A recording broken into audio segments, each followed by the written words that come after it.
6వ కీర్తన 10వ వచనం చదువు. ఓకే, మొన్న చెప్పిన ధ్యానం ఉండదు.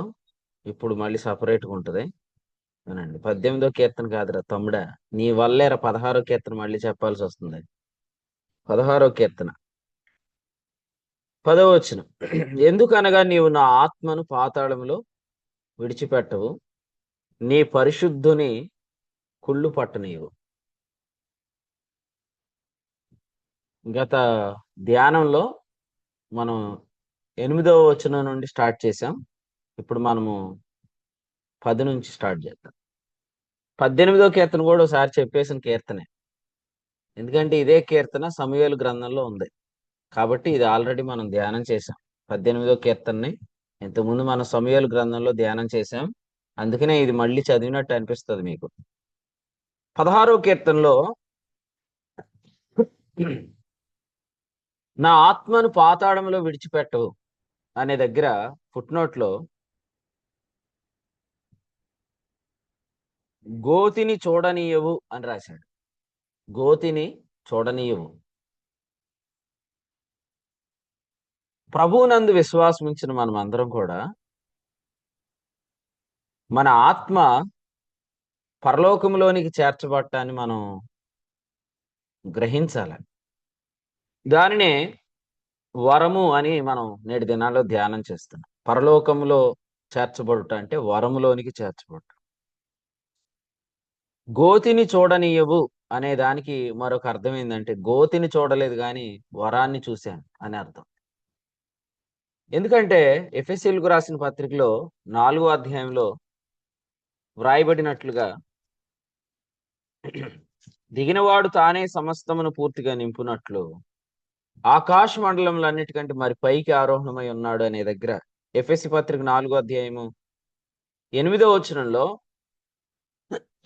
ఆయన ఆరోహణమైనప్పుడు చెరగా పట్టుకొని పోయి మనుషులకు ఈవుల్ని ఇచ్చాడని రాయబడి.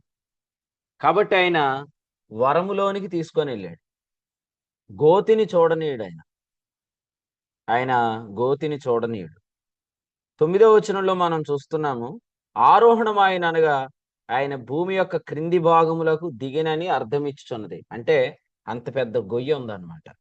ఆ గోతిలోనికి మనల్ని దిగనివ్వకుండా ఆయన ఏం చేశాడంటే 10వ వచనంలో ఆకాశ మండలములన్నిటికంటే మరి పైకి అంటే ఎంత పైకి, ఆ పైకి ఎంత పైకో మనకు అర్థం అవ్వాలంటే 8లో చెప్పాడు. ఈవులు ఎక్కడి నుంచి వస్తున్నాయో అంత పైకి అని చెప్పాడు, లేదా వరములు ఎక్కడి నుంచి వస్తున్నాయో అంత పైకి అని చెప్పాడు. ఇంకా బాగా చెప్పాలంటే అపోస్తలులు 2:33 ప్రకారం ఎక్కడ వరకు క్రీస్తు హెచ్చించబడ్డాడంటే, ఎక్కడ నుండి అయితే పరిశుద్ధాత్మ వచ్చాడో లేదా పరిశుద్ధాత్మ అనే వాగ్దానం వచ్చాడో అక్కడ వరకు మరి హెచ్చించబడినట్లుగా మనం చూస్తున్నాం. అపోస్తల కార్యాలు 2వ అధ్యాయంలో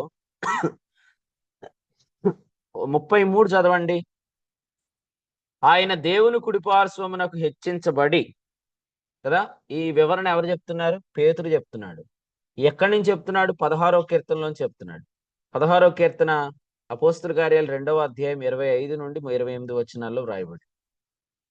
సో ఆ కీర్తన యొక్క వివరణ ఏం చెప్తున్నాడంటే, ఆయన దేవుని కుడిపార్శ్వానికి హెచ్చించబడ్డాడు, పరిశుద్ధాత్మను గుర్చిన వాగ్దానం తండ్రి వలన పొందాడు, మీరు చూచుచూ వినుచునున్న దీనిని కుమ్మరించాడు. దేనిని కుమ్మరించాడు? 38వ వచనం, పరిశుద్ధాత్మను వరము. కాబట్టి అసలు మనం ఏ విషయంలో గోతిని చూడం. ఏ విషయంలో మనం గోతిని చూడం? ప్రతి విషయంలో మనం వరాన్ని చూస్తాం. ప్రతి విషయంలో మనం వరం కొరకే కనిపెట్టాలి. వాక్యం చెప్పగానే అభ్యంతరం పడిపోకూడదు. ఆ విషయంలో వరం కొరకు కనిపెట్టాలి. అపోస్తల కార్యాలు 2వ అధ్యాయంలో 4వ వచనంలో వాగ్దానం కొరకు కనిపెట్టండి అని ఉంది కదా, అంటే వరం కొరకు కనిపెట్టాలి. మళ్ళీ చెప్తున్నాను, వాక్యం అనేది అది మనము శోధించేటట్టు ఉండదు. అది శోధింప సఖ్యం కానిది. అనగా ఎఫెసీ 3:8 ప్రకారం అడుగుజాడలు పట్ట అసఖ్యం. కాబట్టి ఇక్కడ కూర్చొని ఎలా వెళ్ళిపోవాలి ఎలాగా అని మీరు అన్నిటికీ ఇంజనీర్లా ప్లాన్లు వేసేయకూడదు. వాక్యం వచ్చిందంటే దానికి సంపూర్ణ విధేయత చూపించాలి. ఎట్లా చూపించాలంటే ఈ వాక్యం వచ్చిందంటే ఆ వాక్యంలో నడిపించే వరం కొరకు కనిపెట్టాలి. అర్థమైందండి? సో ప్రభు ఆ వరం మనకు దయచేస్తాడు. అపోస్తుల కార్యాల గ్రంథంలో మొదటి అధ్యాయాలలోనే, ఆరంభ అధ్యాయాల్లోనే మీరేం చూస్తారంటే అపోస్తులు తమకు కలిగినదంతా తెచ్చి ప్రభుకి ఇవ్వటం మనం చూస్తాం. 44లో విశ్వసించిన వారు ఏకముగా కూడి తమకు కలిగిందంత సమిష్టిగా ఉంచుకొనిరి. అంటే వాళ్ళు గోతిని చూడలేదు అక్కడ, వాళ్ళు అక్కడ వరమును చూశారు. సో వాక్యం మన యొద్దకు వస్తుంది. చూడండి, యేసు ప్రభు భూమి మీద ఉన్నప్పుడు ఒక వ్యక్తి యేసు ప్రభు దగ్గరికి వచ్చాడు. లోకాసు వార్త 18లో వచ్చి ఏమన్నాడు? నిత్యజీవం నాకు వారసుని అవ్వాలంటే నేను ఏం చేయాలన్నాడు. ప్రభు అతనికి చెప్పింది ఏంటంటే నీ ధనమును విడిచిపెట్టి నన్ను వెంబడించమన్నాడు. ప్రభువుని వెంబడించడం అంత ఈజీయా? ధనాన్ని విడిచిపెట్టి, వ్యాపారాన్ని విడిచిపెట్టి, ఉద్యోగాన్ని విడిచిపెట్టి ప్రభువుని వెంబడించడం అంత ఈజీయా? ఖచ్చితంగా కాదు. ఖచ్చితంగా కాదన్నప్పుడు ఎందుకు చెప్తున్నాడు? ఎందుకంటే అక్కడ నువ్వు వరం కొరకు కనిపెడతావని చెప్తున్నాడు. నువ్వు వరం కొరకు కనిపెట్టకుండా వరానికి వేరుగా నువ్వు నడవాలని ప్రయత్నించినప్పుడు నువ్వు మునిగిపోతావు. సో అదే జరిగింది. సో అదే మనం గమనించాలి. ఇక్కడ అపోస్తలులో పరిశుద్ధాత్మను సార్. వరం వచ్చిన తర్వాత ముఖ్యంగా వాళ్ళు ఆర్థిక విషయాల్లో మిరాకిల్స్ చూశారు. ఎందుకంటే 4వ అధ్యాయం 36లో కుప్రాలో పుట్టిన బర్నబా అనే ఈయన మరి తనకు కలిగిన భూమిని అమ్మి ప్రభు పని దగ్గర పెట్టాడు. అలా పెట్టినప్పుడు 5వ అధ్యాయం మొదటి వచనంలో మరి ఇశ్రాయేలీలు 6 నెలలు నడిచినప్పుడు ఐగుప్తులు అలాగు చేయి చూచారు అన్నట్లుగా అననీయ సప్పిరలు అలా చేయి చూచి మునిగిపోయారు. అప్పుడు వాళ్ళు తెలుసుకున్నారు ఏమనంటే 13లో కడమవారిలో ఎవడును వారితో కలుసుకున్నటకు తెగింపలేదు. అంటే వరము ద్వారా తప్ప ఇది మనం వెంబడించలేం. మేము మళ్ళీ చెప్తున్నాను ఈ పరిచయలో ఉన్న వాళ్ళకి, సేవ చేయటం అంటే ఉద్యోగాలు చేసుకుంటూ చేసేది కాదు. కంప్లీట్ గా ప్రభు పనికి అప్పగించుకొని చేయాలి. సో అలా నడవలేను అని చెప్పి కృపానిధి గారు వెనక్కి తీసాడు. దాన్ని స్ప్రెడ్ చేసేస్తున్నారు కొంతమంది ఫోన్లు చేసి అందరికి. ఇట్లా స్ప్రెడ్ చేయకండి, బ్యాడ్ న్యూస్ స్ప్రెడ్ చేయకండి, గుడ్ న్యూస్ స్ప్రెడ్ చేయండి. ఎందుకంటే మిగిలిన వాళ్ళు కూడా అదిరిపోతున్నారు. ఎందుకంటే మనం కూడా వెళ్ళలేమేమో, సేవ చేయలేమేమో, మనం వెనక్కి తిరిగి ఉద్యోగం చేసేసుకుందాం అని వెనక్కి తిరిగిపోతున్నారు. అట్లా చేయకండి. ఎందుకంటే పూర్తి సేవ చేయటం అనేది మనకు ప్రభు ఇచ్చిన పిలుపు అయితే తప్పకుండా అది ప్రభువుని స్థిరపరుస్తాడు, నిలబెడతాడు. ఎందుకంటే మనం పర్లేదు. కొంతమంది ఆ దినాల్లో ఆ వచ్చిన బియ్యమే వాడుకొని, వచ్చిన కానుకలే వాడుకొని, వాటితో పరిచర్య అలా కష్టపడితే చేశారు. ఆ తర్వాత వాళ్ళు పరిచర్య నిలబెట్టుకున్నారు. ఇంకా అసలు మనం ఒక పరిచర్లో ఒక అడుగు కూడా వేయకముందే మనం గోతిని చూస్తామేమో, మనం మునిగిపోతామేమోనని భయాలు ఆవరింపు చేయొద్దు. ఎందుకంటే మనం చదివిన ఇది అపోస్తల కార్యాలు 2వ అధ్యాయంలో ఏముంది? 24వ వచనంలో దేవుడు మరణ వేదనలు తొలగించి ఆయనను లేపాడని ఉంది. ఈ మరణ వేదనలు ఎలా ఉంటాయంటే 18వ కీర్తనలో మనం ఇంతకుముందు చదివినట్లుగా 4వ వచనంలో మరణ పాశములు నన్ను చుట్టుకొన్నట్లు ఉంటాయి అన్నాడు. అసలు ఇది ఎవరన్నారు తెలిసి ఈ మాట? ఇది యోనా అన్నాడు. మీరు చదవండి యోనా గ్రంథంలో. యోనాను దేవుడు సేవకు పిలిచినప్పుడు యోనా వెళ్ళవలసిన చోటుకు వెళ్లకుండా మరి ఆయన ఎప్పుడైతే వెనక్కి తీసేశాడో, తర్షీష్కి ఎప్పుడైతే వెళ్ళాడో, ఆయన జీవితంలో జరిగిన సంభవాన్ని 2వ అధ్యాయంలో చెప్తున్నాడు. ఒకసారి దాన్ని మనం చదువుదాం రండి. యోనా గ్రంథం 2వ అధ్యాయం 5వ వచనం చూడండి. 5వ వచనం 3వ వచనంలో అనుకుంటా ఇలా అన్నాడు. 762వ పేజ్ అండి, యోనా గ్రంథం 2వ అధ్యాయం 3వ వచనం. నీవు నన్ను అగాధమైన సముద్ర గర్భములో పడవేసి ఉన్నావు, ప్రవాహములు నన్ను చుట్టుకొని ఉన్నవి, నీ తరంగములను నీ కరులను నన్ను కప్పి ఉన్నవి. 5వ వచనంలో సముద్ర అగాధము నన్ను ఆవరించింది అని చెప్పాడు. ఇట్లాగా ఆవరించే ఒక్కసారి మీరు గోతిని చూస్తే అవన్నీ అట్లా ఆవరించేస్తాయి. అందుకనే మీరు వచ్చే వాక్యం విని ఆత్మ మీ మీదకు వచ్చేటట్టు వాక్యం వినాలి. ఇటువంటి వాటిని మీకు ఫోన్లు చేసి స్ప్రెడ్ చేసే ఫోన్ కాల్స్ వినకూడదు. అటువంటి వ్యక్తుల సంభాషణలు వినకూడదు. వింటే ఏమైంది, మీ చుట్టూ అవి ఆవరిస్తాయి. ఆవరించినప్పుడు మీరు కూడా వెనక్కి తీస్తారు. వెనక్కి తీస్తే ఏం జరుగుతుంది? యెహోవాను విడిచి వెనక్కి తిరిగిన వారికి శ్రమలు విస్తరిస్తాయని ఉంది కదా. శ్రమలు విస్తరిస్తాయి అంటే ఆ తర్వాత మీరు ఏడ్చినా ప్రయోజనం ఉండదు. యాషావు ఆ తర్వాత ఏడ్చాడు. జ్యేష్ఠత్వపు హక్కు ఇచ్చాడంటే దాన్ని పూట కోసం పూటి ఒక పూట కూటి కోసం దాన్ని మనం ఎంత మాత్రం కూడా, భోజన పదార్థాల కోసం దాన్ని ఎంత మాత్రం కూడా, అవసరమైతే మన ఖర్చులు తగ్గించుకోవాలి. కొంతకాలం ఖర్చులు తగ్గించుకొని ఇంతకుముందు నట్లు కాకుండా ఇప్పుడు జనరల్ గా మనం వెళ్తూ ఉండాలి. అప్పుడు ప్రభు తప్పకుండా మన విషయాల్లో సహాయం చేస్తాడు. ఇవన్నీ ప్రభు కొరకు చేసే త్యాగాలే. నిజంగా ప్రభు పిలిచాడంటే ఆయన తప్పకుండా పోషిస్తాడు. వెనక్కి తిరగాల్సిన అవసరమేం లేదు. మనం ఇంకొక దాని మీద అడుగు పెట్టాల్సిన అవసరమేం లేదు. కానీ గోతిని చూస్తామేమోనని భయపడొద్దు. ఎందుకంటే మన ఆత్మ పాతాళములో అయినా విడిచిపెట్టలేదు. ఎప్పుడైతే మనం యేసు ప్రభువుని నమ్ముకున్నామో రోమాపత్రిక 8:30 ప్రకారం నీతిమంతులుగా దేవుడు ఎవరిని తీర్చాడో వారిని ఆయన మహిమపరిచాడు. సో నీతిమంతులుగా ఆయన ఎవరిని తీర్చాడో వారిని ఆయన మహింపరిచాడు. మహింపరిచాడు అంటే ఎక్కడ కూర్చోబెట్టాడు? గోతులో కూర్చోబెట్టాడా? దేవదూతల కంటే ఎంతో హెచ్చైన లోకంలో కూర్చోబెట్టాడు. దేవదూతల కంటే ఎంతో ఎక్కడి నుంచి అయితే పరిశుద్ధాత్ముడు వచ్చాడు, ఎక్కడి నుంచి అయితే సహాయం వస్తుందో, ఎక్కడి నుంచి అయితే సమయోచితమైన సహాయం వస్తుందో అక్కడ మనల్ని కూర్చోబెట్టాడు. మరి మనం ఎందుకు భయపడిపోవాలా? ఈ గోతి గురించి మనం ఆలోచిస్తే మరణ వేదనలు, మరణ పాశములు, సముద్ర అగాధము నన్ను చుట్టుకుందే అన్నట్లు ఇవన్నీ చూడతాయి. అర్థమైందండి? కాబట్టి ఒక మంచి రోల్ మోడల్ కలిగిన సేవకుని పెట్టుకోండి ముందు.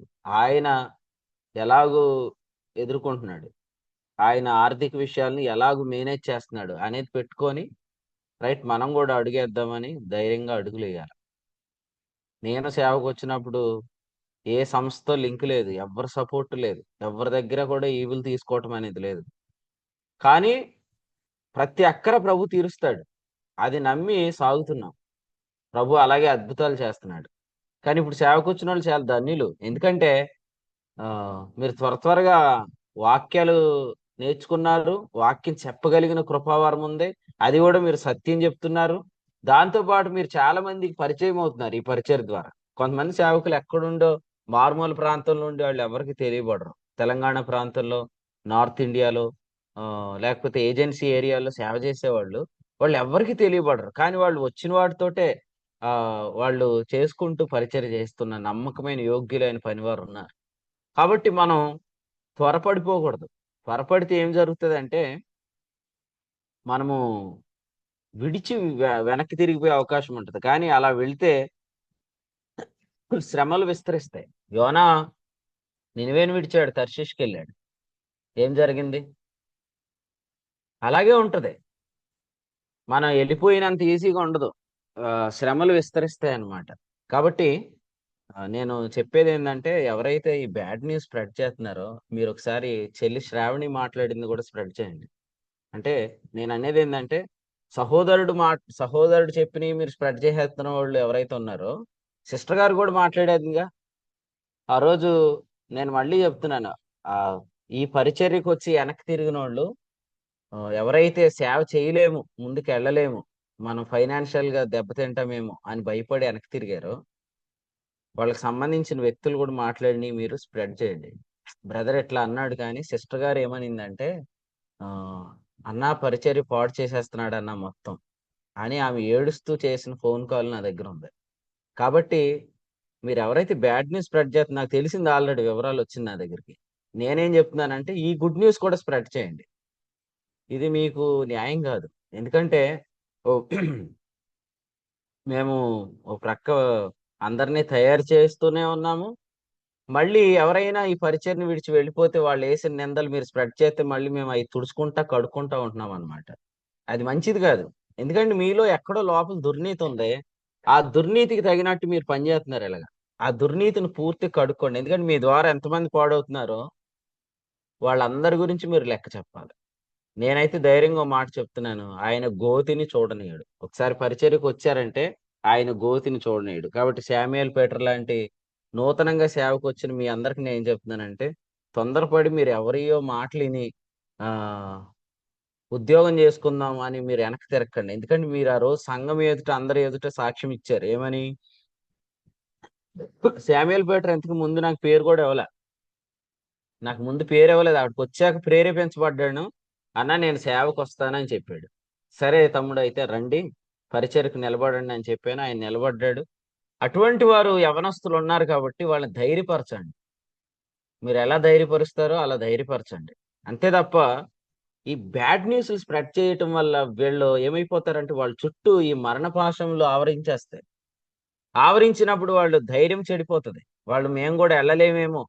ఎందుకంటే కొంతమంది నిన్న ఒక పోలీస్ డిపార్ట్మెంట్ చెందిన వాళ్ళు నల్లజర్లలో ప్రార్థన చేయించుకుంటున్నారు. ఏమనంటే అన్నా నేను ఒక్కడనే ఉద్యోగం చేస్తున్నాను, నా భార్య కూడా చేయాలంటారా అని అడుగుతుంది ఆమె.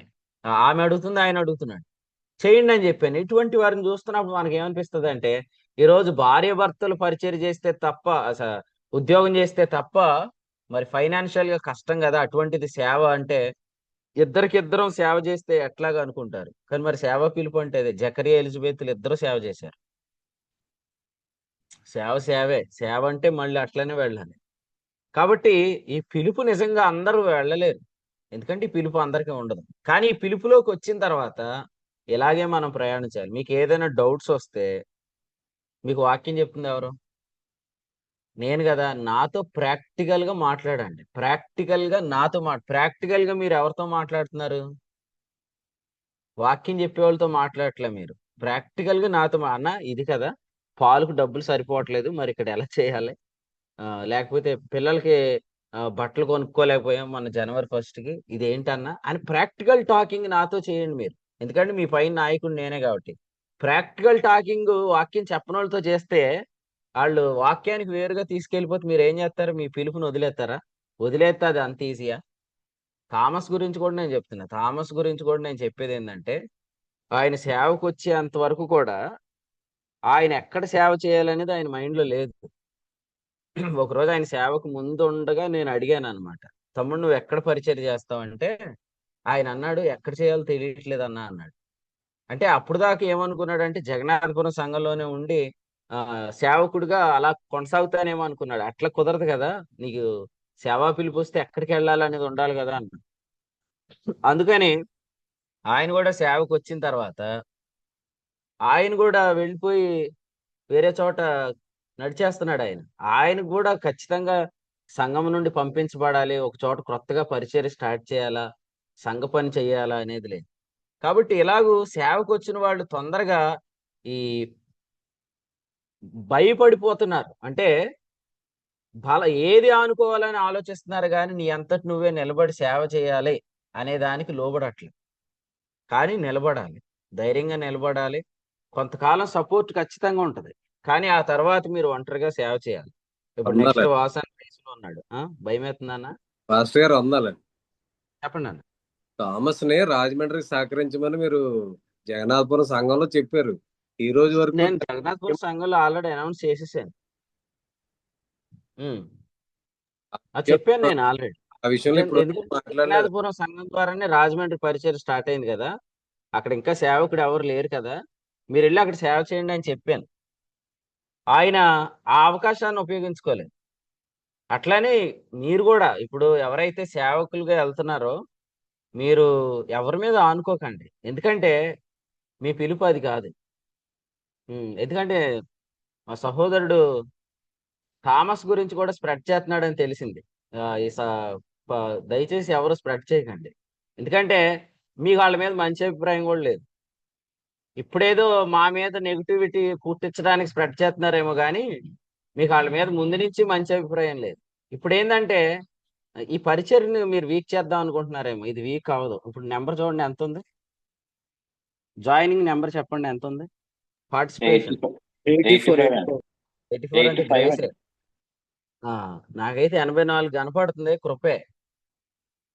ఇప్పుడు ఎవరు లేరని మీరు మాట్లాడతారు చెప్పండి? ఎవరిని ఎవరు గుర్తుపెట్టుకోరు. నువ్వు పోతే నిన్ను కూడా అందరూ మర్చిపోతారు. ఈ పరిచర్య ఏందంటే వాక్యాలు వస్తాయి, ఆ వాక్యంలో నడవాలంతే. వర్తమానం వస్తుంది, ఆ వర్తమానంలో నడవాలి. వైజాగ్ స్టీవెన్ అన్న ఏమన్నాడు తెలుసా? ఎప్పుడో మా కాలంలో చెప్పేవారు అంతా విడిచిపెట్టి ప్రభువుని వెంబడించాలని. మళ్ళీ అది నేను ఇక్కడే విన్నాను అన్నారు. నేను ఇక్కడే విన్నాను అన్నారు. అవును నిజమే. ఇప్పుడు ఎవరు అంత ధైర్యంగా చెప్పరు, ఎందుకంటే వాళ్ళకి ఆ వర్తమానము రాదు, వచ్చినా చెప్పినా ఎవరు నడవరు. కానీ పరిచర్య అంటే అదే. అన్ని విడిచిపెట్టి వెంబడిస్తున్నాం ప్రభువా, మరి మాకేంటి అన్నాడా లేదా పేతురు? మరి అన్నాడంటే ఉందనే లేదని? అది ఉంది. కాబట్టి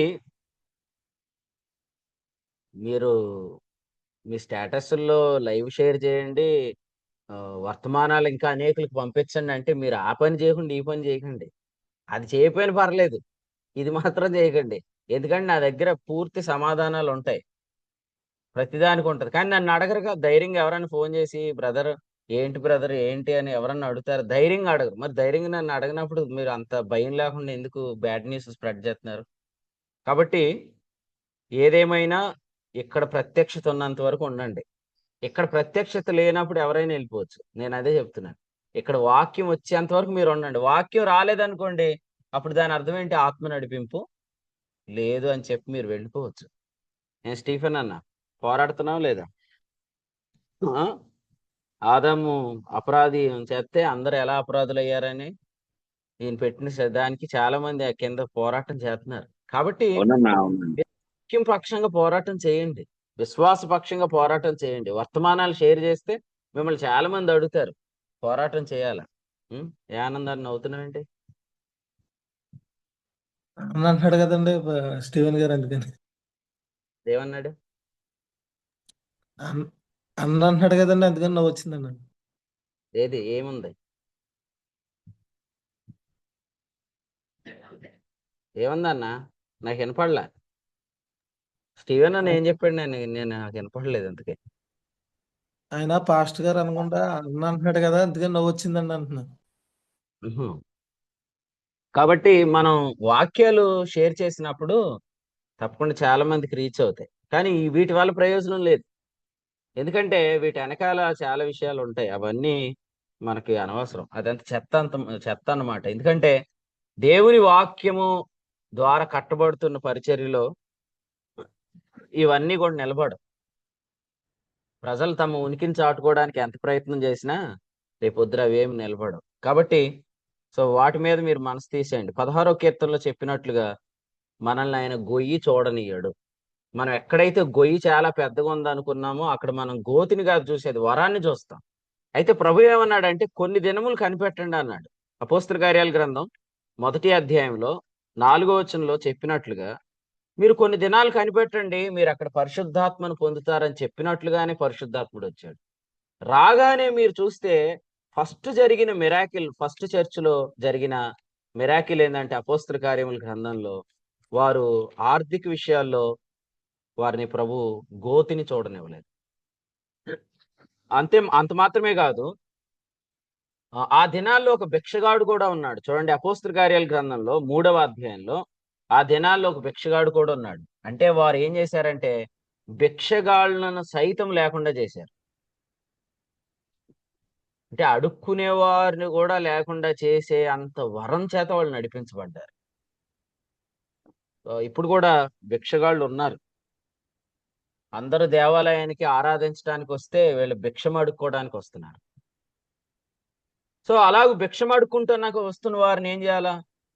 వారిని కూడా ఆరాధించే వారిగా మార్చేయాలి. అపోస్తల కార్యాల గ్రంథం 3వ అధ్యాయం 10వ వచనంలో శృంగారమని దేవాలయపు ద్వారమున వద్ద భిక్షము కొరకు కూర్చుండిన వాడు వీడే అని గుర్తుపట్టారు. ఎప్పుడు? 9వ వచనం, వాడు దేవుని స్తుతించటం చూశారు. చూసారా? అంటే అంతగా వాళ్ళ మీద పరిశుద్ధాత్ముడు కుమ్మరించబడు. పరిశుద్ధాత్ముడు కుమ్మరించబడితే నేను గోతిని చూడను వరమును చూస్తాను. నేను గోతిని చూడను, నేను వరమును చూస్తాను. సో మనం వరాన్ని చూసేటప్పుడు ఏం జరుగుతుంది? మనం వరాన్ని చూసేటప్పుడు ఏం జరుగుతుందంటే మన అక్కర్లు తీర్చబడతాయి. మాత్రమే కాదు, భిక్షగాడులాగా ఉండే వాళ్ళని కూడా మనము ప్రభు కొరకై మార్చగలుగుతాం. వాడు దేవుని స్తుతిస్తున్నాడు. ఇంతకుముందు ఏమనేవాడు వాడు? తెలుగులో చెప్పండి, ఏమంటాడు? భిక్షం ఇవ్వండి అని. కానీ ఇప్పుడు ఏమంటున్నాడు? లోపలికి చేరి దేవుని స్తుతిస్తున్నాడు, పాటలు పాడుతున్నాడు. పేతురు చెప్పాడు, వెండి బంగారం నా ఎద్దు లేవు కానీ నాకు కలిగినదే నీకు ఇచ్చుచున్నాను. యేసుక్రీస్తు నామమును నడుమని చెప్పినప్పుడు వాడు లేచాడు, నడిచాడు, గంతులు వేశాడు, లోపలికి వెళ్ళాడు, ప్రభువుని స్తుతిస్తున్నాడు. అపోస్తలుల కార్యాల గ్రంథము 7వ అధ్యాయం 8వ అధ్యాయానికి వచ్చినప్పటికీ అక్కడ 8వ అధ్యాయంలో మనము ఒకడు డబ్బుల కోసం గారడీలు చేస్తున్నవాడు ఉన్నాడు. ఆ గారడీలు చేసే వాడు కూడా వాడు డబ్బులు తెచ్చి ఆత్మవరాన్ని కొనుక్కుందామని ప్రయత్నం, అంటే ఆత్మవరం అంత గొప్పది. కాబట్టి ఈరోజు ధనం కొరకు రకరకాల వేషాలు వేసేవాళ్ళు ఉన్నారు, గారడీలు చేసేవారు ఉన్నారు, అడుక్కునే వాళ్ళు ఉన్నారు. అఫీషియల్ గా అడుక్కోవటం. ఆడు భిక్షగాడు, వాడి అవతారం తెలిసిపోతుంది కానీ సంఘాల్లో అడుక్కునే వాళ్ళు అవతారం తెలుస్తలేదు. అఫీషియల్ బెగ్గర్స్ అంటారు వీళ్ళని. సో వాళ్ళు బెగ్గింగ్ లో ఉన్నారు. వీళ్ళందరినీ మార్చాలి. వాళ్ళందరినీ మార్చాలంటే మన యొక్క జీవిత విధానం ఎలా ఉండాలి? గోతిని చూస్తున్నట్లు ఉండకూడదు, వరాన్ని చూస్తున్నట్లు. నిజంగా గోతిలో వదిలేశాడు మీ మీ ఆత్మని ఎవరినన్నా గోతిలో వదిలేశాడు చెప్పండి? యేసు ప్రభుని నమ్మిన మనల్ని అందరినీ ఏం చేశాడు? నీతిమంతులుగా తీర్చి పరలోకమందు కూర్చుండబెట్టాడు. అంటే నీవు నన్ను గోతిని చూడనియవు. మీరందరూ చెప్పండి, గోతిని చూడనియవు అని అనుకోండి అంతే. గోతిని చూడనివ్వు కానీ ఇలా చెప్పండి, వరాన్ని చూడనిస్తావని చెప్పండి. అక్కడ నేను గ్రేస్ని చూస్తాను, కృపా వరం చూస్తాను అన్నాడు. సరే, గొయ్యి ఎవరి ద్వారా వచ్చింది? ఒక్క అపరాధం వల్ల వచ్చింది. వరం ఎలా వచ్చింది? ఒక్క పుణ్యకార్యం వల్ల వచ్చింది. కాబట్టి ఒక్క అపరాధం వల్ల వచ్చిన గొయ్యే అంత పెద్దదైతే దాన్ని గూర్చి వింటున్నప్పుడు మరణపాశములు చుట్టుకున్నట్లుగా అనిపిస్తున్నట్లయితే, మరి ఆ కృపావరం గురించి వింటున్నప్పుడు, సరే ఆ గొయ్యి గురించి వింటున్నప్పుడు మరణపాశాలు చుట్టుకుంటున్నాయి, మరణ వేదనలు చుట్టుకుంటున్నాయి, అమ్మో నేను కూడా దిగిపోతానేమో, నేను కూడా కృంగిపోతానేమో, నేను కూడా మునిగిపోతానేమోనని అంతలాగా మనల్ని మరణపాశాలు చుట్టుకుంటున్నప్పుడు, పాతాళపు పాశములు మనల్ని అరికడుతున్నట్లు ఉన్నప్పుడు, మరి మరణ వేదనలు తొలగించి యేసు ప్రభుని మృతుల్లో నుండి లేపి పరలోకమందు కూర్చుండబెట్టిన ఆ ఒక్క పుణ్య కార్యాన్ని మనం వింటే ఇంకెంత బాగుంటది. సో ఈ దినాల్లో మీరు ఎక్కువ వాక్యం వింటున్నారా, ఎక్కువ గోతిని గురించి వింటున్నారా? అతని బోధ విన్నవారు అందరి మీదకి పరిశుద్ధాత్మ దిగను. వాక్యం వింటే ఆత్మ దిగొస్తాడు మీదకి. వాక్యాన్ని మీరు ఫోన్లో విన్నా పర్లేదు, లైవ్ లో విన్నా పర్లేదు, డైరెక్ట్ గా విన్నా పర్లేదు, ఎలా విన్నా మీ మీద పరిశుద్ధాత్ముడు వస్తాడు. అపోస్తుల 10:44. పరిశుద్ధాత్ముడు మన మీదకి రావటానికి వాక్యమే వినాలి, ఇంకేది వినకూడదు. ఏదైనా వింటే ఏం జరుగుతుంది? మరణ పాశాలు చుట్టుకుంటాయి, పాతాళ పాశాలు అరికడతాయి. అవి చుట్టుకున్నాయంటే ఇంక వేదనే. మీరు ఆ వేదన పడే వాళ్ళని మీరు గమనించేయచ్చు.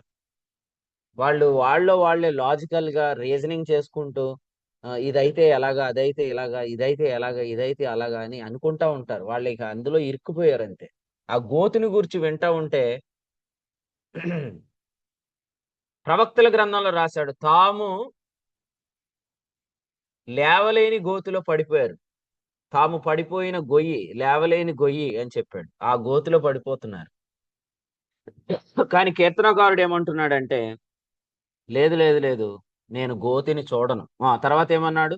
జీవ మార్గము నీవు నాకు తెలియజేసేదవా అన్నాడు.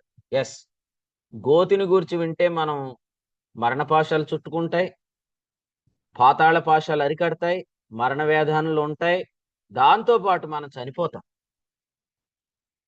ఇప్పుడు బ్యాడ్ న్యూస్ స్ప్రెడ్ చేస్తే ఏం జరుగుతుంది? మరణార్థమైన ఏ వాసన?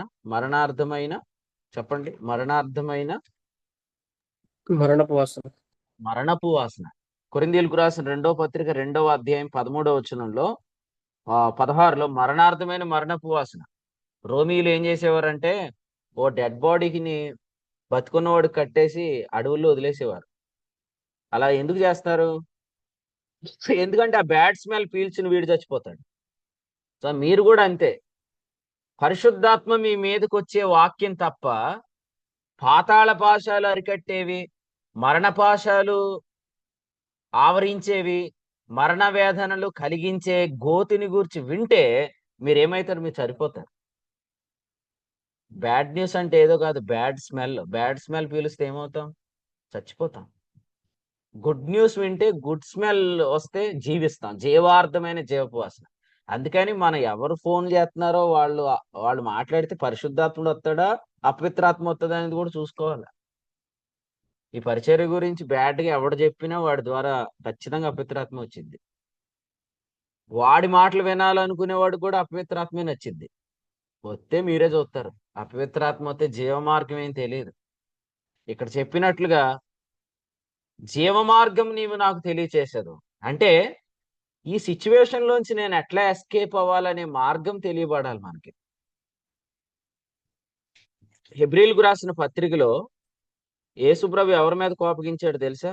వారు నా మార్గములను తెలుసుకోలేదు అనే వారి మీద. హెబ్రీలకు రాసిన పత్రిక 3వ అధ్యాయంలో 9వ వచనంలో వారు నా కార్యాలు చూశారు కానీ వారు నా మార్గములను తెలుసుకోలేదు. మార్గాలు తెలుసుకోలేని వాళ్ళు ఏం చేస్తారంటే ఇరుక్కుపోయినట్టు తమను తాము భావించుకొని ఎక్కడో మనం కార్నర్ అయిపోయాం, ఎక్కడో మనం ఇరుక్కుపోయామని చెప్పి ఆయన్నే శోధిస్తారు. వారి ప్రార్థనలు, వారి ఆలోచనలు, వారి మాటలు అన్ని ప్రభు వింటాడు. అందుకనే ఆయన ఏమన్నాడు? వారు నా విశ్రాంతిలో ప్రవేశించరు. ఈ దినాల్లో మనము ఆయన జీవంలో, ఆయన విశ్రాంతిలో, ఆయన నెమ్మదిలో ఉండాలి.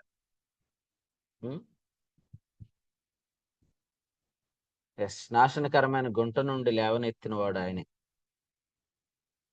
ఇప్పుడు మనమే కృంగిపోతే మనం ఇంకెవరికి ఆదరణ చెప్తామండి? మన దగ్గర మనమే క్వశ్చన్స్ తో వచ్చేస్తుంటుంటే ఇంత వాక్యం విని మనం ఇంకెవరికి ఆన్సర్ చెప్తాం? పౌలు గారు ఏమన్నాడు తెలుసా? ప్రభువు మమ్మల్ని ఎలా ఆదరించాడంటే ఎట్టి శ్రమలో ఉన్నవారినైనా ఆదరించడానికి అన్నాడు. కొరింథీయులకు రాసిన 2వ పత్రిక 1వ అధ్యాయంలో ఎట్టి శ్రమలో ఉన్నవారినైనా మేము ఆదరించగలం అన్నాడు 4. కానీ మీరే కృంగిపోతే, ఇప్పుడు నేను ఇంత వాక్యం చెప్తున్నా నేనే కృంగిపోతే పరిమళ వచ్చి నా దగ్గరికి అలా కాదండి ప్రభు సహాయం చేస్తాడండి అని ధైర్యంగా ఉండండి. రాత్రి మా అమ్మ చెప్తుంది ఎవరికి, మా అక్క కొడుక్కి, నువ్వు ధైర్యంగా ఉండాలి రా అంటుంది. మా అక్క అంటుంది ఆడికి అసలు ధైర్యం అనే పదమే తెలియదు అంటుంది. అట్లా ఎవరికైనా స్క్రీన్ షాట్ కావాలో పంపించినా నా దగ్గర ఇప్పుడు ₹1 కూడా లేదు ఫోన్ పేలో. ఎవరికి కావాలో చెప్పండి, స్క్రీన్ షాట్ తీసి పంపిస్తాను. ధైర్యంగా ఉండండి. నేను ఇలా చెప్తే మళ్ళీ మీరు నాకు ఏదో చేయాలని నేను చెప్తున్నట్టు ఉంటుందని నేను చెప్పను. కొన్ని మీరు ధైర్యంగా ఉండాలి. ఎందుకు భయపడుతున్నారు? పిలిచినవాడు నమ్మదగిన వాడు, ఖచ్చితంగా మనల్ని పోషిస్తాడు. నాకు నిన్నే తెలిసింది నాకు ఒక 10,000 వస్తాయని. ఎవరో ఇవ్వాలంటే నాకు వస్తాయని నిన్నే తెలిసింది. Good news.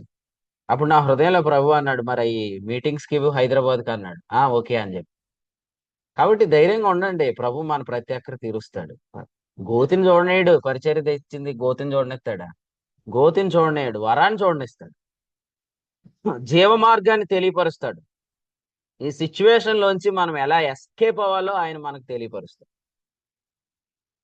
అర్థమైందా? కాబట్టి 16వ కీర్తనలో ఏమంటున్నాడంటే 9వ వచనంలో నా నాలుక హర్షించుచున్నది అన్నాడు. అది ఆత్మని రాశాడు కానీ అపోస్తుల గారి 16 నా నాలుక హర్షించడం అంటే ఏంటి? తెగ గొప్పలు చెప్పేస్తున్నాడు అంటే ప్రభు గురించి. ఏంట్రా ఇన్ని గొప్పలు చెప్పేస్తున్నా అంటే నా నాలుక ఆనందిస్తుంది అన్నాడు. నీ నాలుక ఆనందించడానికి కారణం ఏంటి? ఎందుకంటే నన్ను ఆయన గొయ్యి చూడనీయలేదు, ఆయన నన్ను వరాన్ని చూడనిచ్చాడు అన్నాడు కదా. అసలు మనం ఇప్పుడు అన్ని ఏం చెప్తాము? కంప్లైంట్స్, సణుగులు, సంశయాలు చెప్తాం అని ఎక్స్పెక్టేషన్. గాని కీర్తనాకారుడు ఏం చెప్తున్నాడంటే వచ్చింప సఖ్యము గాని మాటలు మాట్లాడుతున్నాడంటే అట్టి మనుషుడు పలకూడదు అన్నాడు. మరి ఈయన ఎందుకు పలుకుతున్నాడు? సరే నేను చెప్తాను. ఈయన ఎందుకు పలుకుతున్నాడు అంటే మీరు ఈయన పరదేశంలోకి వెళ్ళాడు కదా అంటారేమో, కానీ నేను నేర్చుకున్న వాక్యాన్ని బట్టి దానికి కారణం అది కాదు. కొరింథీయులకు రాసిన 2వ పత్రిక 12వ అధ్యాయం 3-4 ప్రకారం అట్టి మాటలు మనుషుడు ఎందుకు పలకూడదు అన్నాడంటే 2వ వచనంలో ఈ మాటలు క్రీస్తునందున్న మనుషుడే పలకాలి కాబట్టి అని రాశాడు. ఈ మాటలు క్రీస్తునందున్న మనుషుడే పలుకుతాడు. ఆ ఎంత ఇబ్బందుల్లో ఉండి కూడా యెహోవా నా కాపరి నాకులేమీ లేదు, పచ్చిక గల చోట్ల మచ్చికతో నడుపున్, యెహోవా నా కాపరి అని పాడుతున్నాడంట. ఇదేంటి ఎంత ఎంత గోతిలో ఉన్నట్టు కనిపిస్తున్నా, నువ్వు దేని గురించి పాడుతున్నావు? వచ్చింప సఖ్యము గాని మాట అట్టివి మనుషుడు పలకూడదు అన్నాడు. ఎందుకంటే ఈ లోకంలో ఉన్నవాడు ఎవడు వాటిని పలకలేడు.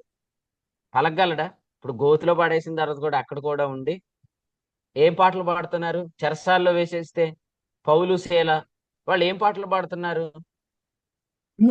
నేను అనుకుంటాను ఇలా పాడుతున్నారు. వాళ్ళు ఏమని పాడుతున్నారంటే, నీవు మాకు స్వాతంత్రం ఇచ్చావు ప్రభా, మమ్మల్ని విడిపించావు ప్రభా, మేము ఇక ఎన్నటికీ ఎవరికి దాసులం కాదు ప్రభా, మేము శరీరానికి రుణస్థలం కాదు నాయన అని వాళ్ళు పాడుతున్నారు.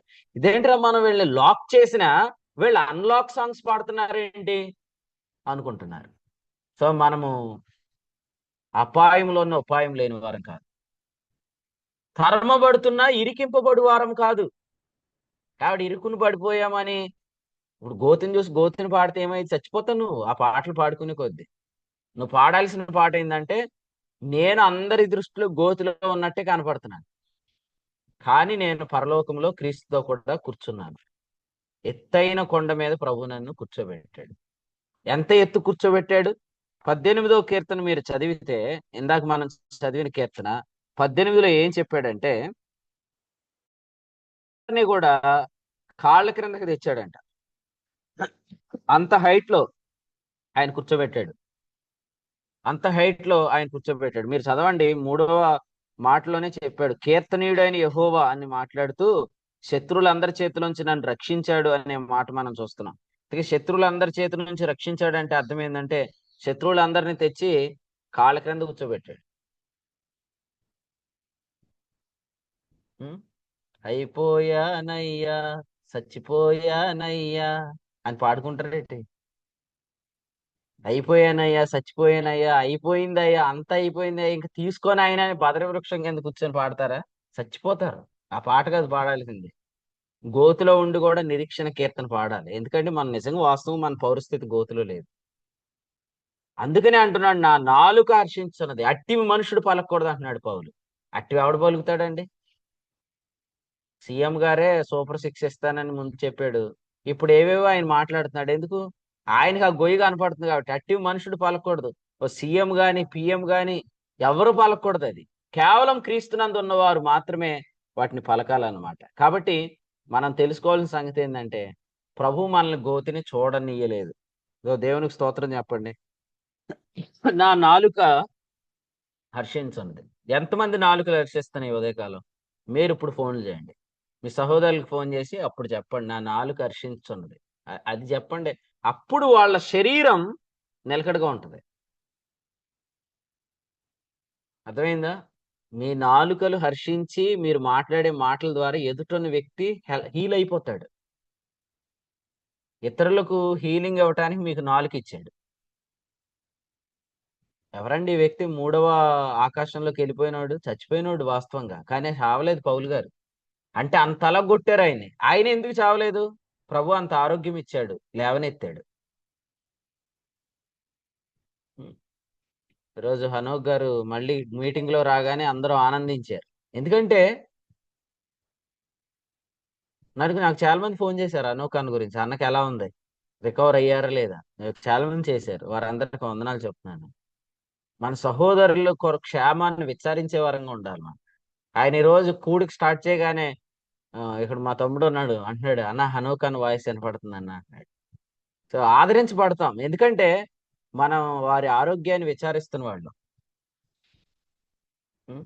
మీ వయసు ఎంతో నాకు తెలియదు, కానీ 60 సంవత్సరాలు 55 సంవత్సరాలు దాటిన వాళ్ళు అంత లాంగ్ జర్నీలు ఎవరు చేయలేరు. పైగా కంజెస్టెడ్ సీట్స్ లో కూర్చొని అంత లాంగ్ జర్నీలు చేయటం చాలా కష్టం.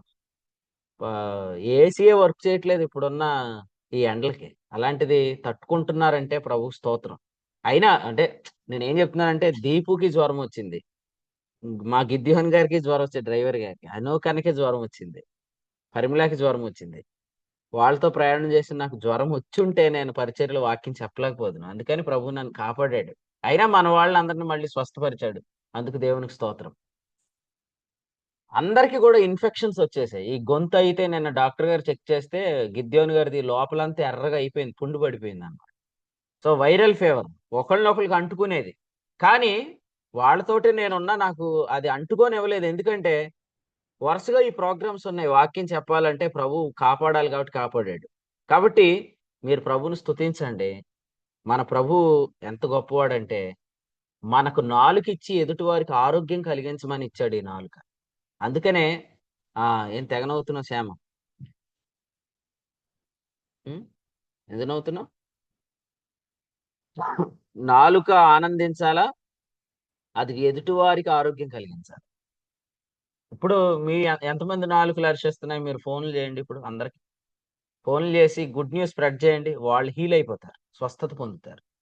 అందుకని మనకు నాలుక ఇచ్చాడు. నా నాలుక హర్షించుచున్నది అన్న తర్వాత నా శరీరం సురక్షితంగా నివసిస్తుంది. ఈ కోనియాలో ఊరికి బయటకు తీసుకెళ్లి రాళ్లతో కొట్టి చచ్చిపోయాడు రా అని వదిలేసి వస్తే అతడు బ్రతికే ఉన్నాడు. కారణం ప్రభు కృప చూపిస్తాడు. ఈరోజు 91వ కీర్తనలో చెప్పినట్లుగా పగటి వేళ ఎగురు బాణమునకైనను, 6లో చెప్పాడు మధ్యాహ్నమందు పాడు చేయు రోగమునకైనను నువ్వు భయపడకుండు. మీ ఆనందానికి కారణం ఏంటో ప్రభువుకి తెలుసు. ప్రభు ఎప్పుడు కూడా ఇతరులకు క్షేమం కలగాలని ఎప్పుడు ఆయన మనకు నాలుకనిచ్చాడు. సో మనం ఎప్పుడు ఆనందిస్తూ ఉండాలి, ఆ ఆనందంతో మాట్లాడుతూ ఉండాలి. మన బాధలు చెప్పుకుంటా, శ్రమలు చెప్పుకుంటా ఉండకూడదు. మేమే మిమ్మల్ని ఆదరించడానికి వస్తున్నాం అనుకోండి, మీరే మమ్మల్ని ఆదరించాలి. ఎట్లాగంటే, బ్రదర్ ఎందుకు వచ్చారంటే, అన్న ఈ మధ్యలో నువ్వు చాలా ఇరుక్కుని పడిపోయావని తెలిసింది, కూరుకుపోయావని తెలిసింది, ఇబ్బందిలో ఉన్నావని తెలిసింది, మరణ పాశాలు ఆవరించినట్టు తెలిసింది, పాతాళ పాశాలు అరికట్టినట్టు తెలిసింది అని అంటే, లేదు బ్రదర్, నేను జీవమార్గమును చూశాను, ఇదిగో ప్రభు నాకు ఈ వాగ్దానాలు ఇచ్చాడని నువ్వు మాట్లాడుతూ ఉంటే మాకు ఆరోగ్యం కలగాలి. అటువంటి వారు ఎక్కువ మందితో మాట్లాడుతూ ఉండండి. ఎందుకంటే ఎఫెసీ పత్రిక 4:29 ప్రకారం మనల్ని ప్రభు చేర్చింది కూడా అంతే. వినువారికి ఏది స్ప్రెడ్ చేస్తే విశ్వాసులు నిలబడతారో అదే స్ప్రెడ్ చేయాలి కదా. పడగొట్టడానికి స్ప్రెడ్ చేస్తున్నారా? ఆరోగ్యం కలిగించడానికి స్ప్రెడ్ చేస్తున్నారు. ఎఫెసీ పత్రిక 4వ అధ్యాయంలో చెప్పినట్లుగా వినువారికి క్షేమాభివృద్ధికరమైన అనుకూల వచనమే పలకండి అని చెప్పాడు. ఎందుకంటే పరిశుద్ధాత్ముడు ఉన్నాడు, మర్చిపోవద్దు. ఆయన దుఃఖించాడా, అది మీకు నిష్ప్రయోజనమైంది. హెబ్రీ పత్రిక 13:17 ప్రకారం ఆయన దుఃఖపెట్టద్దు. నేను పెద్దపురంలో పెళ్లి కొడుకు పెళ్లి కూతురుని ఇలా అడిగాను అనమాట. నువ్వు అమ్మాయిని బాధ పెట్టే మాటలు మాట్లాడితే ఫస్ట్ ఏడ్చేది ఎవరు అంటే, ఇప్పుడు పెళ్ళైన కొత్తలో ఉంటది కదండి, ఏమంటున్నాడంటే మా ఆవిడ ఏడుతుంది అంటున్నాడు. మీ ఆవిడ ఏడదు, ఫస్ట్ మీ ఆవిడలోని పరిశుద్ధాత్ముడు ఏడుస్తాడు. అంతే. ఫస్ట్ మనం ఏమనుకుంటామంటే, ఎదుటి వ్యక్తితో మనము అనుకూల వచనం మాట్లాడకపోతే ఎదుటి వ్యక్తి ఏడుస్తాడు అనుకుంటే, ఎదుటి వ్యక్తి కాదు, అతనిలోని పరిశుద్ధాత్ముడు దుఃఖపడతాడు. అందుకనే అతడు దుఃఖపడుతున్నాడు. ఫీలింగ్స్ లోంచి ఏడ్చే వాళ్ళు ఉంటారు, ఫీలింగ్స్ లోంచి కోపగించే వాళ్ళు ఉంటారు, కానీ స్పిరిట్ లో నుంచి ఏడ్చే వాళ్ళు ఉంటారు. స్పిరిట్ లో నుంచి ఏడ్చే వాళ్ళ వల్ల మీకు నిష్ప్రయోజనమే.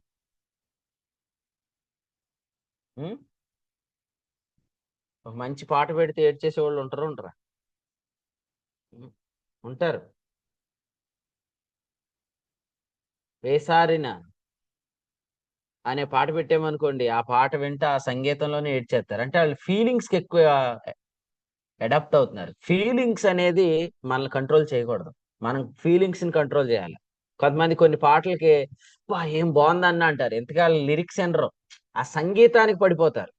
మనము సంగీతానికి పడకూడదు. ఎందుకంటే సంగీత పరికరాలు అనేవి ఆవరణంలో ఉన్నాయి, కానీ స్పిరిట్ అనేది మోస్ట్ హోలీ ప్లేస్ లో ఉంది. సో ఇన్స్ట్రుమెంట్స్ నిన్ను కంట్రోల్ చేయకూడదు, నువ్వు ఇన్స్ట్రుమెంట్స్ ని కంట్రోల్ చేయాలి.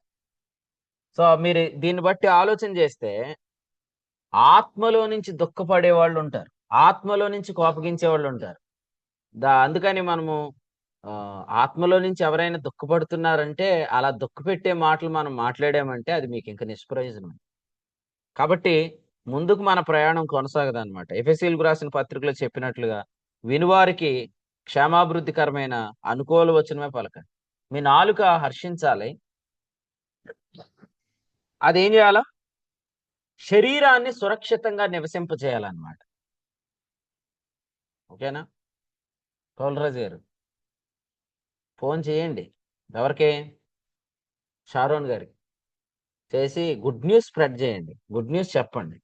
అప్పుడు ఏం చేస్తుందంటే తన గర్భంలో ఉన్న బిడ్డ కూడా గంతులేస్తుంది. అంటే మీ అబ్బాయి అమ్మాయ ఎవరో ఒకరు గంతులేస్తారనమాట. కాబట్టి మీ మాటలు అట్లా ఉండాలి. అంతేగాని సడన్ న్యూస్లు చెప్పొద్దు, బ్యాడ్ న్యూస్లు చెప్పొద్దు. వాళ్ళ చెవులను మీరు కృపను వినేటట్లుగా మీరు మంచి సమాచారం అందించండి. సో అదే చెప్పాడు తిమోతి గురించి. ఏం చెప్పాడంటే అతడు సంతోషకరమైన సమాచారం తెచ్చాడు అని చెప్పాడు. అలాగే కొలసీలకు రాసిన పత్రికలో కూడా ఎఫెఫ్రా మీ ప్రేమను గురించిన వివరాలు మాకు తెలియచేశాడని 1వ అధ్యాయం 8లో చెప్పాడు. అందుకని అన్నాడు అతడు నమ్మకమైన క్రీస్తు పరిచారకులు. ఎవరైతే గుడ్ న్యూస్ ని స్ప్రెడ్ చేస్తారో వారు నమ్మకమైన పరిచారకులు, నమ్మకమైన రాయబారి, ఔషధం వంటివాడు. అందుకనే ఈ రోజు మనము కొంతమంది మాటలు, పాటలు, పరామరికలు వింటే చాలు మనం హీల్ అయిపోతాం ఆటోమేటిక్గా. అందుకనే నాకు ఎక్కువ ఫోన్ చేసేది ఎవరంటే నాకు ఆరోగ్యం కలిగించే వాళ్ళే ఫోన్ చేస్తారు. బ్యాడ్ న్యూస్ చెప్పేవాళ్ళు నాకు చేయరు. ఎందుకంటే నాకు చేస్తే నేను గద్దించేస్తాను వెంటనే. నాకు చేయరు, మీకు కూడా చేయకుందురు కాక. మీకు ఎప్పుడు ఒక మంచి సమాచారం తెచ్చేవాళ్ళే మీతో ఎక్కువ మాట్లాడదురు కాక. తద్వారా మీరు హీల్ అవుతారు, యవనస్తులు అవుతారు, ఇంకా ఎక్కువగా మీరు పనిలోకి ముందుకు ప్రోత్సహించబడతారు. తద్వారా పరిచర్య బాగా జరుగుతుంది. నాకు ఎక్కువ ప్రశాంత్ ఫోన్ చేస్తాడు, ప్రశాంతంగా ఉంటుంది. ఎందుకంటే అన్న నిర్మల్లో అవకాశం వచ్చింది అన్న అంటాడు. లేకపోతే ఈరోజు ఒక మ్యారేజ్ ఉందన్న రాత్రి ఫోన్ చేశాడు. అట్లాగా అన్న నేను ఫలానా చోటుకి వెళ్ళాను, వాక్యం ఇలా చెప్పాను, కొంతమంది ఆకర్షించబడ్డారు, వెంటనే చెప్పండి. అటువంటి న్యూస్లు చెప్పండి. ఎందుకంటే అవి మనం చెప్పడం ద్వారా ఏమైందంటే మా శరీరానికి మీరు ఆరోగ్యం కలిగించిన వాళ్ళు అవుతారు. ఆత్మకు దుఃఖం కలిగించొద్దు. ఎందుకంటే ఆత్మకు దుఃఖం కలిగితే అది మీకు నిష్ప్రయోజనం అని చెప్పాడు. కాబట్టి ఈ ఉదయకాలం ఈ వర్తమానాన్ని ప్రభు మన వెనుకడిలో దీవించును గాక.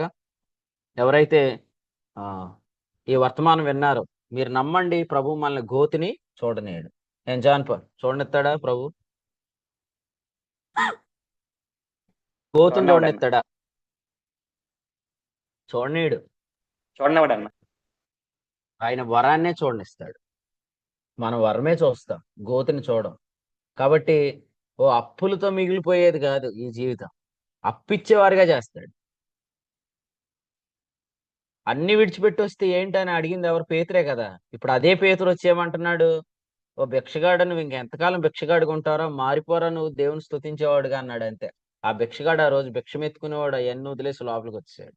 ఈరోజు ప్రతి ఒక్కరికి ఫోన్ చేసి ఒక 5,000 ఉంటే పంపించు నేను తర్వాత ఇస్తాను, ఓ 2,000 ఉంటే పంపించు నేను ఇస్తాను అనే జీవితాన్ని అనేక మంది అలా అడిగేవారికి స్తుతించేవారిగా మార్చేటట్టుగా ప్రభు నీ జీవితాన్ని మారుస్తాడు. ఆ వరం కొరకు నువ్వు కనిపెట్టాలి, ఆ వరాన్ని నువ్వు పొందాలి. సో ప్రభు అట్టి కృప దయచేయంగా. కాలేబు గారు తెగ నవ్వుకుంటున్నావేంటి? దేవాలయ ద్వారం దగ్గర కూర్చున్నావేంటి? ప్రభు బాగు చేయను గాక, స్తుతించేవారిగా చేయను గాక. ఈ తలంపులు ప్రభు మనందరూ ఇంట్లో దీవించు. అందరూ నాతో చెప్పండి, నీవు నన్ను గోతిని చూడనివు అని చెప్పండి. నీవు నన్ను గోతిని చూడనివు, నేను వరాన్నే చూస్తాను అని చెప్పండి. జీవ మార్గాన్ని నీవు నాకు తెలియజేస్తావు, నా నాలుక ఆనందిస్తుంది, నా ద్వారా అనేకుల శరీరం సురక్షితంగా ఉంటుంది. ఓకే, ప్రభు మిమ్మల్ని అలాగ దీవించును మనందరి వినికిడిలో ఫలింపు చేయను గాక. ఆమేన్. కీర్తన గ్రంథం 16వ అధ్యాయం నుంచి మరొక శ్రేష్టమైన వర్తమానం ప్రభుత్వం దాసుని ద్వారా పరిశుద్ధాత్మ సాయంతో అందించిన వర్తమానాన్ని బట్టి ప్రభుకి స్తోత్రాలు తెలియజేస్తున్నాం.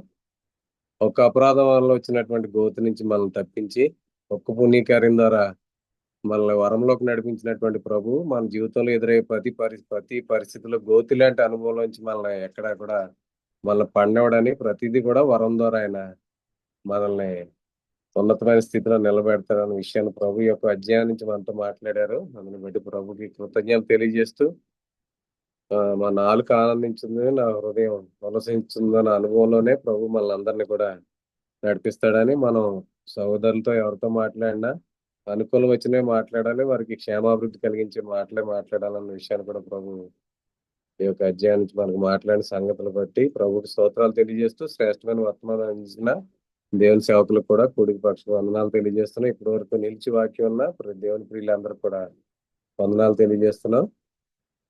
ముగింపు ప్రార్థనతో ఈ కూడిక ముగింపు చేసుకున్నాం.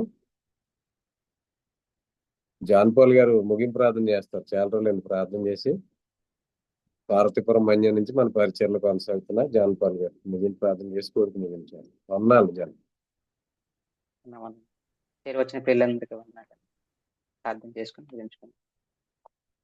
పరిశుద్ధుడు అయిన మమ్మల్ని అతిథులుగా ప్రేమిస్తున్నాం పరిశుద్ధుడైన తండ్రి, మీకు స్తోత్రాలు. తండ్రి నాన్న మీరు పరిచర్యకి పిలిస్తే తండ్రి నాన్న, అదే మీ పిలుపు కనుక తండ్రి నాన్న మేము గోతిని చూడము తండ్రి నాన్న. మీరు మమ్మల్ని అటువంటి పరిస్థితిలోకి నెట్టరాని తండ్రి నాన్న, మీరు మాతో మాట్లాడారు. మీకు స్తోత్రాలు తండ్రి నాన్న. మేము ఆత్మ చేత నడిపించబడుతున్నప్పుడు తండ్రి నాన్న, మా నాలుక హర్షించి తండ్రి నాన్న మేము ఎదుటి వారికి క్షేమాభివృద్ధిని కలిగించే మాటలే పలుకుతామని మీరు తెలియజేశారు. మీకు స్తోత్రాలు తండ్రి నాన్న. ఈ ఆత్మ చేత నడిపించబడే పరిచర్యలో మీరు మాకు అనుగ్రహించిన పాలను బట్టి మీకు స్తోత్రాలు తండ్రి నాన్న. మేము ఎవ్వరము తండ్రి నాన్న మా సేవకులు చెప్పే మాటలు కాకుండా తండ్రి నాన్న ఈ సేవను వ్యతిరేకించి తండ్రి నాన్న వీటికి వ్యతిరేకంగా ఉన్న వారితో మాట్లాడకుండా తండ్రి నాన్న వారితో తండ్రి ఎటువంటి సంభాషణ జరగకుండా మమ్మల్ని కాపాడమని ప్రార్థిస్తున్నాం తండ్రి నాన్న. వారి మాటలు తండ్రి నాన్న మమ్మల్ని బలపరచవు కానీ తండ్రి నాన్న, ఈ పరిచర్య నుంచి తండ్రి నాన్న మమ్మల్ని వేరు చేయడానికి తండ్రి నాన్న అపవాదిగాడు వేస్తున్న కుయుక్తి అని తండ్రి నాన్న మీరు మాకు తెలియజేసినందులకై మీకు స్తోత్రాలు తండ్రి. పరిచర్యలో పెరుగుతున్న మేమందరం తండ్రి నాన్న ఎల్లప్పుడూ తండ్రి నాన్న ఎదుటి వారికి మేలు కలిగించే అనుకూల వచనాలే పలుకుటకు తండ్రి మీరు కృప చూపించండి తండ్రి.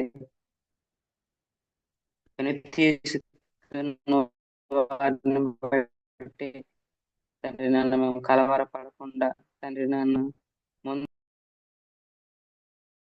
మీరు మాకు చూపించబోయే బహుమానం ఉంటుండగా తండ్రి నాన్న ఈ అపవాదికి యుక్తిలో పడకుండా వారి మాటలు కలవరపడకుండా తండ్రి నాన్న మా ప్రభువునే తండ్రి నాన్న చూస్తూ ముందుకు సాగటానికి మీరు కృప చూపించండి తండ్రి నాన్న. ఈ పరిచర్యలో ఉన్న మేమంతా తండ్రి నాన్న మేము కడవరి వారము తండ్రి నాన్న. తండ్రి నాన్న ఈ దినాలలో తండ్రి నాన్న బోధకుడికి తండ్రి నాన్న శిష్యులుగా తండ్రి ప్రవర్తించుటకు మీరు కృప చూపించండి తండ్రి నాన్న. మా అంతటా మేమే తండ్రి నాన్న మేము వెంబడిద్దాం అనుకున్నాం తండ్రి నాన్న. మేము ఈ పరిచర్యలో కొనసాగలేము తండ్రి నాన్న. ప్రతి వర్తమానం ద్వారా తండ్రి నాన్న ఆ సంగతులకు తగినట్టుగా తండ్రి నాన్న మేము కృపావరం పొందుకొని తండ్రి నాన్న ముందు తండ్రి నాన్న కృపావరం పొందుకుంటేనే తండ్రి నాన్న మేము ముందుకు సాగలం తండ్రి నాన్న. ఈ పరిచర్యలో ఉన్న మేమంతా తండ్రి నాన్న ప్రతి విషయంలో కృపావరంతో నడిపించబడడానికి తండ్రి నాన్న సేవకులు చెప్పే ప్రతి విషయం నందు మేము కృపావరంను పొందుకొని ముందుకు సాగటానికి మీరు కృప చూపించండి తండ్రి. తండ్రి నాన్న ఈ పరిచర్యను మీరు తండ్రి నాన్న ప్రపంచానికి మీరు పరిచయం చేయబోతున్నారు. ఈ ప్రపంచానికి తండ్రి నాన్న ఈ పరిచర్య ఒక దీవెనకరంగా ఉండబోతుందని మీరు మాతో మాట్లాడారు. అవును తండ్రి. ఇప్పుడు తండ్రి నాన్న మీరు త్వరగా రాబోతున్నారు కనుక తండ్రి నాన్న మరి కొద్ది రోజుల్లో తండ్రి నాన్న మీరు గొప్ప కార్యాలని తండ్రి నాన్న ఈ పరిచర్య చేయబోతున్నారు తండ్రి నాన్న. ఈ గొప్ప కార్యాలను తండ్రి నాన్న ఇక్కడ ఉన్న మేమంతా నిలిచి చూసి ఆనందించే వారిగా మమ్మల్ని ఉంచమని తండ్రి నీ పరిచర్లో కూడా ఇంతవరకు తండ్రి నాన్న మీరు మమ్మల్ని కాపాడుతూ నిలబెట్టి ఉన్నారు తండ్రి నాన్న.